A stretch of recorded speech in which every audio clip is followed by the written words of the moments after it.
அஸ்ஸலாமு அலைக்கும் ஃப்ரெண்ட்ஸ். இன்றைக்கி நம்ம கிச்சனில் 10 நிமிஷத்தில் ரொம்ப டேஸ்டியான ஒரு பால்கோவா ரெசிபி எப்படி செய்கிறதுன்னு தான் பார்க்க போகிறோம். அதுவும் நம்ம வீட்டில் இருக்கிற சிம்பிளாக 3 பொருட்களை வச்சு 10 நிமிஷத்தில் ரொம்ப அட்டகாசமான டேஸ்ட்டில் இதை நம்ம ப்ரிப்பேர் பண்ணிடலாம்.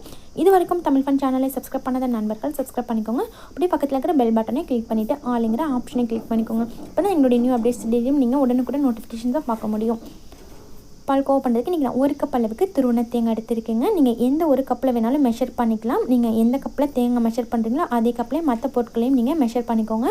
தேங்காய் துருவல் பார்த்திங்கன்னா அந்த மேலே இருக்கிற கருப்பு தோல் இல்லாமல் நீங்கள் ஒயிட்டாக இருக்க மாதிரி துருவி எடுத்துக்கிட்டிங்கன்னா உங்களுக்கு பால்கோவா வந்து பார்க்குறதுக்கு நல்லா ஒயிட்டாரில் கிடைக்கும். நம்ம துருவி எடுத்த தேங்காய் ஒரு மிக்ஸி ஜாருக்கு மாற்றிக்கோங்க. மாற்றிட்டு தண்ணி எதுவும் சேர்க்காமல் இதை வந்து கொஞ்சம் கொரப்பாக இருக்க மாதிரி அரைச்சி எடுத்துருங்க. ரொம்ப நெய்ஸாக இல்லாமல் கொஞ்சம் நரன்னு இருக்கணும், அந்த பக்கத்தில் அரைச்சி எடுத்துக்கோங்க. ப்ளஸ் ஸ்டவ் ஆன் பண்ணிவிட்டு பேன் வச்சுக்கோங்க. அதில் 2 டீஸ்பூன் மட்டும் நெய் சேர்த்துக்கோங்க. இந்த ஸ்வீட் செய்கிறதுக்கு நெய்யும் அதிகமாக தேவைப்படுதுங்க. 2 டீஸ்பூன் நெய் மட்டும் நம்ம சேர்த்தோன்னா போதும். நெய் சேர்த்ததுக்கப்புறமா நம்ம அரைச்சி எடுத்து வச்சுருக்க தேங்காய் வந்து சேர்த்துக்கோங்க. தேங்காய் சேர்த்துட்டு ஒரு 2 நிமிஷம் மட்டும் இதை வந்து நீங்கள் வதக்கிக்கோங்க. தேங்காயில் இருக்கிற ஈரப்பதம் ஜஸ்ட் அது போகிறதுக்காக மட்டும் ஒரு 2 நிமிஷம் மட்டும் இதை வதக்குனிங்கன்னா போதும். லோ ஃப்ளேம்லேயே வச்சு வதக்கிக்கோங்க. ரொம்ப ஈஸியாக 10 நிமிஷத்தில் பண்ணிடலாங்க. ரொம்ப ரிச்சான டேஸ்ட்டில் இருக்கும். இப்போ பாருங்கள், தேங்காய் இந்தளவுக்கு வதங்கினதுக்கப்புறமா இது கூட நம்ம தேங்காய் எந்த கப்பில் மெஷர் பண்ணமோ அதே கப்பில் 2 கப் அளவுக்கு பால் சேர்த்துக்கோங்க.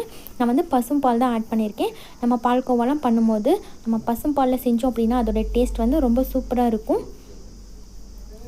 பால் சேர்த்ததுக்கப்புறமா நம்ம தேங்காய் எடுத்து அதே கப்பில் அரை கப்புக்கும் கொஞ்சம் கம்மியான அளவுக்கு சர்க்கரை சேர்த்துக்கோங்க. இந்த பொருட்களை சேர்த்துட்டு இதை வந்து நல்லா கலந்து விட்டுட்டே இருங்க. இது நல்லா கொதித்து வர வரைக்கும் ஃபுல் ஃப்ளேம்லேயே வச்சு நல்லா மிக்ஸ் பண்ணி கொடுங்க. இப்போ பாருங்கள், இது நல்லா கொதிச்சிருச்சு. இப்போ இது ஒரு 5 நிமிஷம் போல் இதை மீடியம் ஃப்ளேமில் வச்சு நல்லா கலந்து விட்டுட்டே இருந்தோன்னா கெட்டியாக ஆரம்பிக்கும். இது வந்து ரொம்ப டைமெல்லாம் எடுக்காதுங்க, ரொம்ப சீக்கிரமாக வந்து ரெடியாகி வந்துடும். நல்லா கலந்து கொடுக்கும்போது நீங்கள் ஓரத்துலலாம் வந்து இது போல் நல்லா எடுத்து விட்டுட்டே இருங்க. ஏன்னா பாலில் இருக்க ஆடை வந்து லைட்டாக ஓரத்துலலாம் ஒட்டிகிட்டே இருக்கும். அதை வந்து நீங்கள் அடிக்கடி இது போல் எடுத்து விட்டுட்டே இருந்தீங்கன்னா நல்லா ஈஸியாக வந்து உங்களுக்கு ரெடியாகி வந்துடும். இது போல் நல்லா கெட்டியாகி வந்ததுக்கப்புறமா இது கூட ஒரு அரை டீஸ்பூன் அளவுக்கு மட்டும் ஏலக்காய் பொடி சேர்த்துக்கோங்க. சேர்த்துட்டு நல்லா மிக்ஸ் பண்ணி கொடுங்க.